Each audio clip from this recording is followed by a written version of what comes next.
Hello, my name is Everett Deibler, and welcome to the Same Page podcast.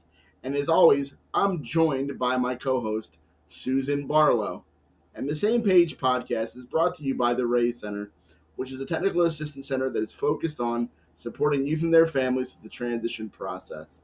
And the Same Page podcast really focuses on getting youth and their family together to talk about what they wish they knew then that they now know as their child works to go from school to adulthood and is really kind of thinking about what is life going to be as they truly become adults. So we invite you to enjoy this episode of the Same Page podcast. Welcome to the Same Page episode number 4. We are being joined today by Amanda Waldron and her parents, Michael and Lenore Waldron. So welcome. I get to ask questions first. So let me just ask both of you, Michael and Lenore, what was it like to find out that Amanda had a disability at first, and how did you go about talking to her once you recognized that she had a disability? Well, let's see. I guess we always knew that Amanda had problem with at least one of her eyes because it was always a lazy eye and didn't see. And I don't know if you know, but Amanda, we adopted Amanda. So when we first met her, she was actually just kind of trying to walk a little bit by holding onto a wall, and she had to step, like tap with a foot to step across the threshold from one room to another because the floors were different colors. She didn't know that there were steps. So that was kind of the first inkling of a vision, like how bad it was, but we didn't really discuss it with her. It's just how she always was. I just kind of grew up with it, and she didn't really know any different. So we just kind of went along with the flow. And did she, at some point, she received a diagnosis, right, of visual impairment? Yeah, I mean, that was always, she was 22 months. So obviously like the vision issues were a little bit harder to define at that point when she came to us, but she had been involved with eye doctors all along. So it was always a part of our lives, and the eye doctors were always, very good about explaining things. So I don't know if it was really a conversation, more as she was just part of the care that she was getting. And Amanda, from your perspective, tell us about how you view your disability. I think now I know that it is a disability, but when I was growing up, no one, it was just a fact of life. It was just how I saw the world. That would be the dog. And It's okay. I wasn't really aware that people saw things so differently. I knew that my vision was kind of bad in one eye, but I didn't truly understand that the way that I saw the world was totally different from the way that the rest of the world saw it. So I didn't even know that the world saw that as a problem until, I grew up and I started facing ableism in like high school with peers and trying to get a job and stuff like that. But growing up, it was just, oh, well, I have bad vision, but it doesn't. How did Amanda? How did your parents talk to you about it though? Was it you said, oh, they just said, oh, it's bad vision. But like, was it a non-conversation? Because for me, that's kind of how it was having a disability. Like, it's undeniable, right? That you have a disability, but it's like a non-conversation. It's more about like, what can I do to get a task XYZ completed, right? That's what it's more about. I think maybe part of it might have been my mom works in healthcare, and so to me, it was just kind of like a fact of life. Like, oh, this is a diagnosis. I knew that when I was a kid, they would tell me optic nerve hypoplasia, and I knew that I was legally blind, we thought at the time, in my left eye, and now we know that my vision is worse. And those were just facts of life that were always approached in a neutral way. And I felt like I wasn't really treated any differently than my sighted siblings. I'm gonna Go ahead. Go ahead. No, I was going to say, Sue, I feel like, again, this is like a theme of these episodes. This is the fourth one now. And one of the themes that I think keeps coming up is that the parents will talk about they just kind of treated it day to day and didn't make a big deal about it. And yeah, there were challenges as a parent, but you just kind of let it ride and let people experience what they're going to experience and do things and take chances a little bit, you know? And I think that leads to success, Sue, but I know you have questions about work. Well, I have questions about work, but I just want to quickly just talk a little bit about school. Because Michael and Lenore, you were the folks that were dealing with the schools or not, or was Amanda doing all of her own advocacy? Not initially. Like, so for example, in elementary school, we always made sure there was preferential seating, or at least we tried to. She went initially to a very small school, which did help. So the classrooms just structurally was smaller, so there was less distance to worry about. But even at the middle school and such, like the school nurses knew like certain positions in the classroom were going to be better. And so I think there was a lot of informal accommodations made that maybe weren't necessarily on writing or a 504 plan initially, but they were being made. So just those types of communications. And I like for field trips, I think you always were with an adult as opposed to just being tossed with another student. So there were these things that were already happening. I did try to make sure I went to as many field trips as possible, so she wasn't thrown with a stranger. Gotcha. So yeah, I guess in a way, like I always kind of looked ahead to see what obstacles would be in her way and just kind of let her go in her way, but at the same time, making sure that it wasn't in a way that was going to be dangerous to her. Yeah. We always wanted her to experience things. I mean, she taught her how to ride a bicycle by just putting her on and pushing her down the path. There's a lot of screaming involved. There was a lot of- I think on top of that, though, there was that transition point where she became much more of her own advocate, where we could step back a little bit, especially in high school. But that's also when that 504 plan became much more defined, courtesy of the eye doctor. So we knew that there were protections and she was able to advocate for herself, knowing what those protections were. Yeah, we really transitioned to the 504 when we knew middle school was coming and tried to get things in place before they got harder to get in place. Right. And so now, what advice would you give for parents who are trying to help their kids be more independent and prepared to go to work? Now, you've done, elementary school to some extent. We talked a little bit about high school. Now we're moving into that whole adult world. Transition to work was a little bit tougher. I mean, one of the things that we did with Amanda, like when she turned 16, is, we got her an Uber or Lyft account and showed her how to use it so she felt safe while everybody else was getting driver's ed or going driver's license. One didn't want her to feel stranded or dependent with other people. To transition into work, I think that just kind of helped. We just kept along that same path where it was always trying to show a little bit and letting her do it. She learned really well with if you forced her through to do one with you, she could then replicate it and learn how to do it on her own. That even goes back to even when she was a toddler. It was you kind of forced her to walk up the stairs the first time, and then after that, she would just kind of hold the handrail and just go up. But it was that first time of screaming. It's like facing a fear, right? It's like we're gonna do this, with a safety net that she doesn't really see, but she's safe.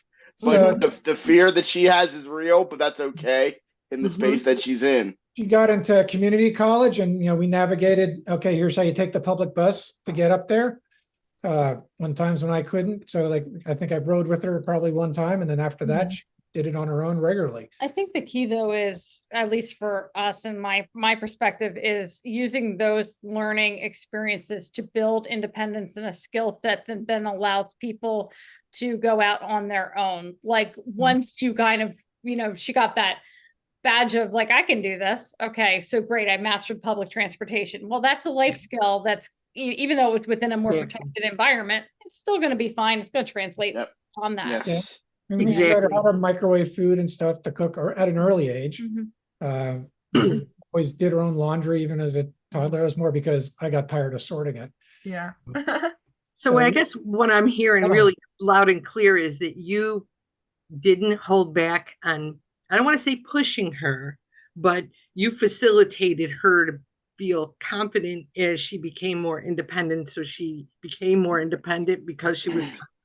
Yeah. Oh yeah, and you had the heart attack on yourself sometimes, always trying to look out for her, but at the same time didn't want her to be aware that we were looking out. Mhm. Yeah, I was that kind of leads to one of my questions. That's is how did you deal with I'll call it failure or mistakes or when things didn't go well because you're watching, trying to be protective, but how did you help her deal with failure when it didn't go well? Like, what was your approach to that? I mean, Did I you think have one? yeah, I mean, I think we always, for all the kids, believe that life is learned through consequences quite often. I mean, I know that sounds harsh in some ways, but in reality, it's like you miss a homework assignment, there's a 0 on your record. How can we make organization a little bit better? Or, the focusing on those life skills that we're gonna be able to kind of be built upon for success. And I think school in some ways has become a little bit more high stakes than it should, but there should be room for learning from those I don't want to say failures, just opportunities to kind of realize I could have done that better and figure out a way to MacGyver a solution. Right. Oh, And that's I awesome. do. And even with schooling, like every time the school nurse called, we didn't just drop everything and run over. It was like, okay, what's wrong? Do you have a fever? Like, what's the problem? And it's like, So I have a you headache. Well, they not got well, then overreacting. go back to Yep. school. Yeah. And I do think that that was a huge help. And it's something that I use in my career as a teacher of the visually impaired with my own students and even with myself.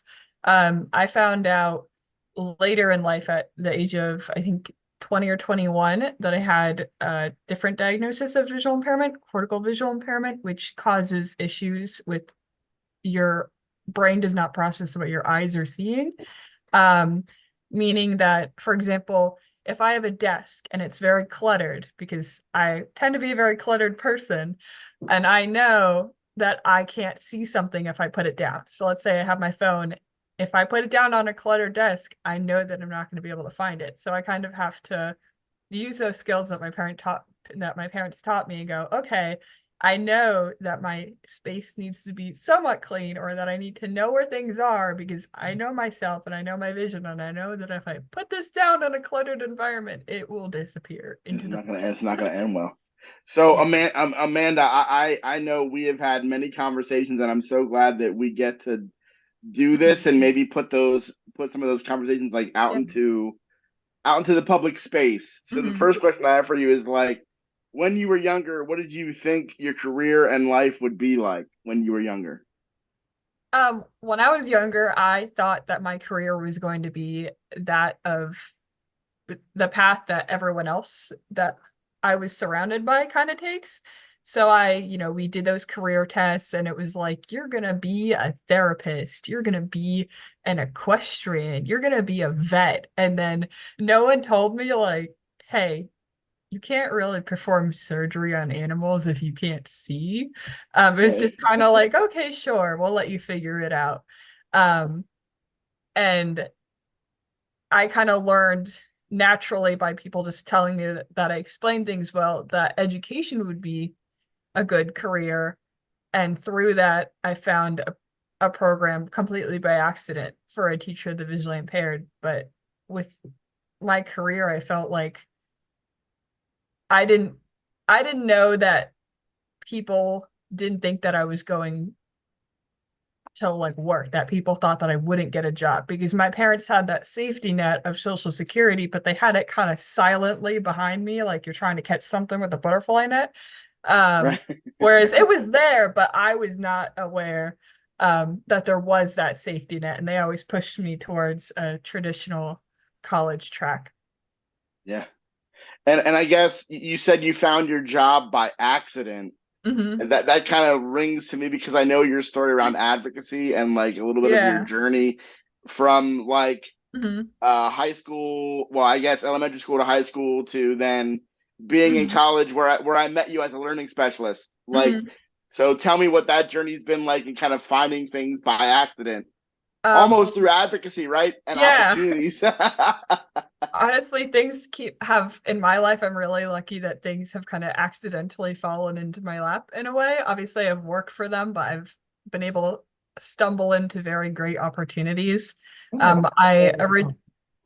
yeah, I originally accepted I was accepted at a university as a secondary education major, and I went to the orientation and I said, "Hey, this big room full of tables with all the different majors. I can't see very well, so point me towards where the education table is." And they pointed me towards it, and there were the special education vision majors who saw me, saw my cane, and went, "Oh, a blind person," and stereotyped me right off the bat, which for some people would be like a maybe a problem, but for me it was I had no idea that that was a thing, and it was something that worked out for me because I loved it. Also, And you weren't then the only one there either, which I think that's good. yeah, there plus that was one of the nice things was at that college in particular was the first time where I was around other blind people who were within like 30 years of my age. Up until that point, most blind people that I had met were much, much older than me. But then I started getting involved with you, Everett, in advocacy opportunities, and people would ask, "Hey, we want a visually impaired or blind person from this group." And so through that, I did a couple of speaking opportunities, and almost there was a point that almost everyone that I did on my own, someone offered me a job. Um, which is really nice. And it just so happened that the job that I'm currently at was one of those opportunities of where I was told, "Hey, we want you to apply for this job." And her name was Valerie, and she reminded me a lot of my mom because she didn't take no for an answer. Where she reached out to me, she said, "Hey, we want you to be an itinerant teacher of the visually impaired," which means that I would be traveling from school to school. And until that point, I thought that I was going to be at a school for the blind, where I would be in one place, one classroom all day, because I was like, how can I, as a blind person, travel every day? The idea that sighted people can expect me to pay for my Uber to travel from place to place is ridiculous. Do they know how expensive Uber is? And so I politely sent her an email back and I said, "Hey, I'm grateful for this opportunity, but Uber is very expensive and itinerant teaching is not something that's possible for me at this time." And she wrote back and said, "No." She said, "No, it is possible. We We're have gonna someone figure it who's out. visually impaired and they pay for her Uber and I'm gonna make you meet her." And I was like, "Whoa, okay, sure." And I met Yeah. her and she's been one of my biggest mentors. And here I am working as an itinerant teacher of the visually impaired, So that's traveling for my job. when you find a job where they pay other people mileage for driving, Hmm. that Exactly. is able to advocate for, hey, can I have an allowance to pay for drivers? And that's Yeah. actually what she uses instead of a per Hmm. mileage. She has a cap, and she stays within that budget, but it works really well for her. Hmm. Well, and it just goes to show, and I mean, you were from my experience with you, because I know Hmm. mom and dad might say you had some crazy times back in the day, or you were True. maybe less. But I think that one of your strengths is that you've been able to maximize opportunities that have been given to you, and then be accountable for what you need to do to be able to take advantage of them. Hmm. And so I guess uh, my other question is, what would you say to youth that are trying to navigate the VR system and the challenge that brings? Um, I would say don't freak out is my biggest thing.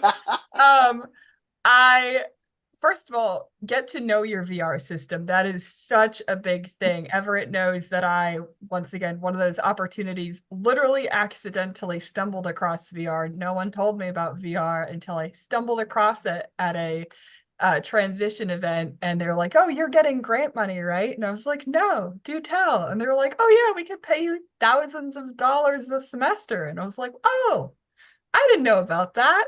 And so I got set up with that, and that's when I learned that VR has to go through the Treasury. And as I work for the government, so now I think I have a better understanding. But if you want the government to do anything, you better have the patience of a saint. And so my biggest tip, I think, Takes a would while. be Yeah. calm down. Don't worry. The university or wherever you're working might be applying late fees because you're not being quote unquote paying things on time with grant money, but VR is doing it at a snail's pace. It's okay. Yes. I remember going to the bursar's office and saying, my money's coming, and their exact words would be, we know. Yeah. We already know. Yeah. So Sue, I don't know if you have other questions for Michael and Lenore. I do.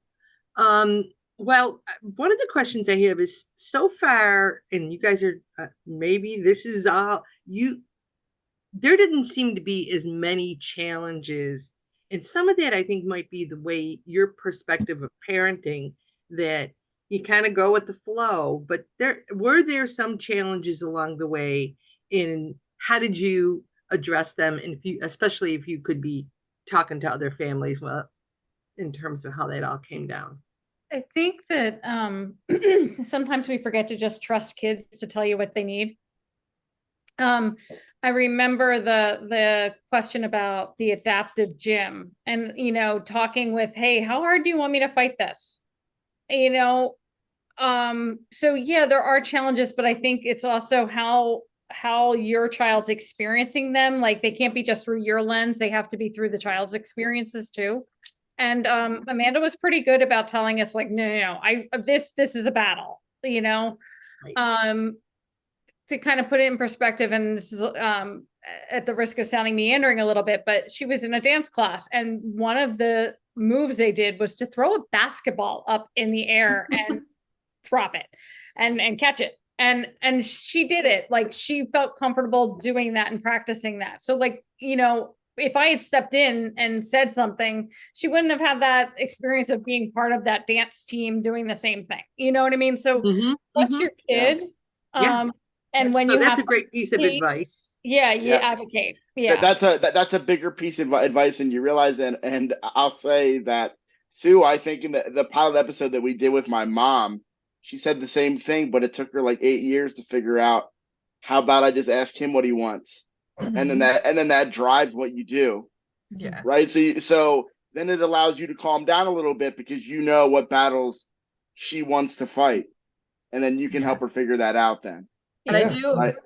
I do want to add on that as a parent, I think it's important to know what battles your kid wants to fight, and then to help them in that fight where they need it. So what my mom is referencing with the adapted gym is, I had a previous 504 plan that I wasn't aware of. No one had ever told me about it. And as a visually impaired person, what I should have been getting is a teacher of the visually impaired, which is my current career, ironically, and an orientation and mobility instructor who should have been teaching me how to navigate independently. Because was I moving through the halls of my school? Yes. But was I really going places independently? No. And that should have been raising red flags. And I had gotten 2 concussions on school property because I couldn't see things that were going straight at my head.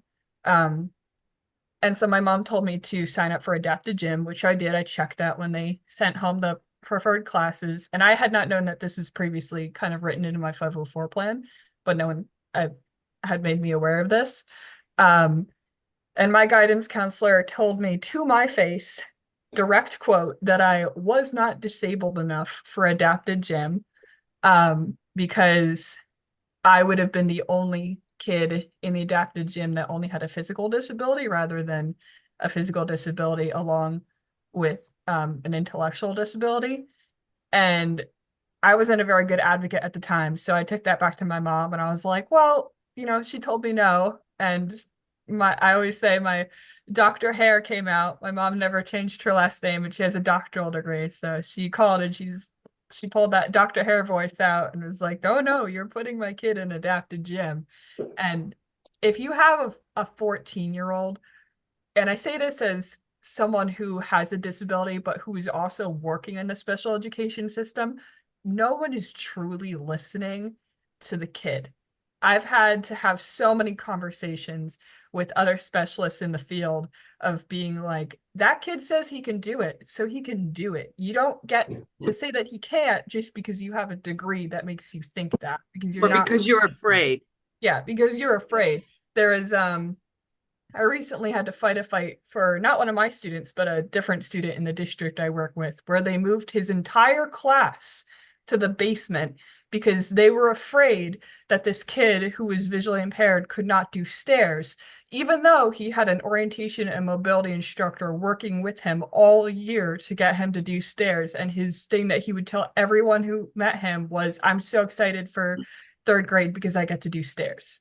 And so it's knowing, you know, what battles your kid wants to fight, but also knowing when you as the adult who's kind of seeing more eye to eye with the other adults in the situation can step in and really fight. And knowing that also you don't have to do it alone, because there are parent centers who can help you with that. Woohoo for the parents. That was a great segue into this. So Thank you. you all have dropped a lot of really good nuggets, I think, in this episode. But the one question we ask as we kind of wrap up is always, if you were presenting to a room full of parents, In a parent center. Yeah, you know, so we're envisioning this podcast hopefully will be used as, hey, we're going to do a parent center. A parent center is going to do a training, and they want somebody to listen to this podcast before they come to the training, or maybe they're going to watch this segment or part of it. What would be the one piece of advice that you would give? And I'll go to Amanda first. What is the one piece of advice that you would give to that room full of people that are listening to you?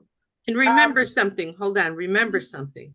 Not all parents are like your parents. Yes. Right. Okay. There are parents that come in all sizes and shapes and Right. in terms of their child's disability. Mm-hmm. Okay. Go ahead. I think that if I was speaking to a room of parents or even youth who are also in the room, I would say that this might be a little a hard pill to swallow, but disability does not have to be separated from you to overcome it. Something that I hear a lot is that I wasn't aware of, because again, my disability was just a fact of my life. It wasn't seen as anything good or bad. That growing up, when I went to college, it was, oh my gosh, it's so amazing that you went to college, or that you got a degree, or that you did literally anything while you were also blind. Like, it's so cool that you overcame this and were successful. And I think that something to remember is that your child can still be disabled and successful. And those two things can go hand in hand. For me, I have a speaking opportunity coming up in September that I was given, even though I'm only going into my second year of teaching, because I have the diagnosis that they want me to talk about, and how my disability gives me a different perspective as a teacher of the visually impaired, and it allows me to help my students in a different way. And I'm not successful but blind, I am successful and blind, and I get to use that to help other students. Great. Okay, Mom and Dad. I was gonna say, piggybacking on that, is one of my irritations is when I tell people that, oh yeah, my oldest daughter is visually impaired, you know, she's blind, and they go, oh, I'm so sorry. And I'm like, oh, please. So I think, you know, as hard as it is, you have to find peace with whatever's going on for yourself, so that you can change that narrative and be a ally and reframe the response, so that people then understand that, exactly like you said, I can be totally successful and have a disability. They're not either or. The Venn diagram can be a circle.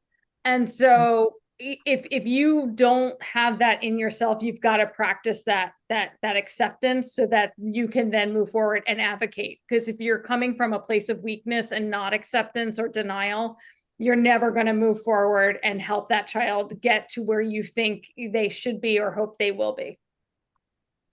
Mm-hmm. Any other I- little thoughts, Michael? there's like sound It's bites kind of hard to everywhere. follow those two. 'Cause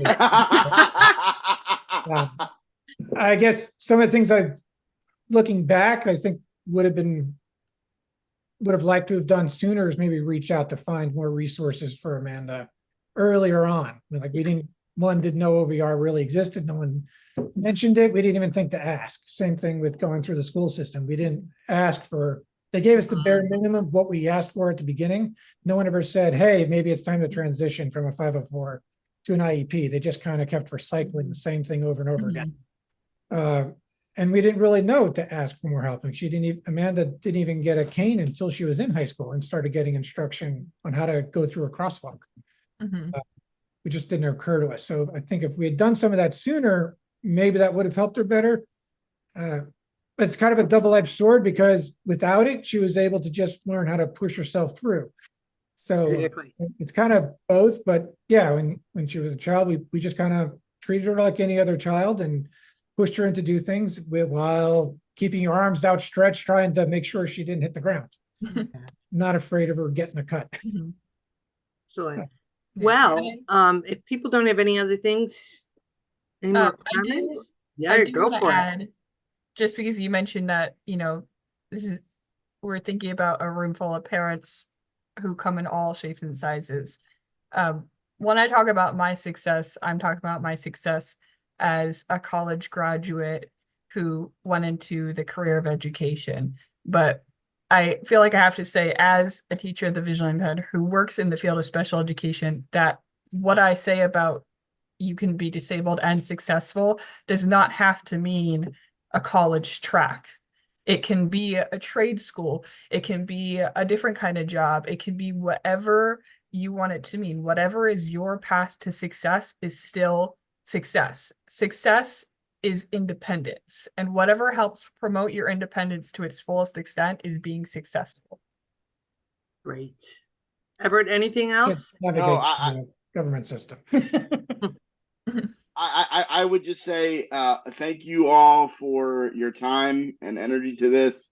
Amanda, I'm just so glad that I don't know, crossed paths by accident and spent a lot of time together just having conversations like this. And kudos to your family for the support they provided and the wisdom they're able to give, because I think it's a story of like where it's a tale of like resilience and they built resilience within you by making you push through things.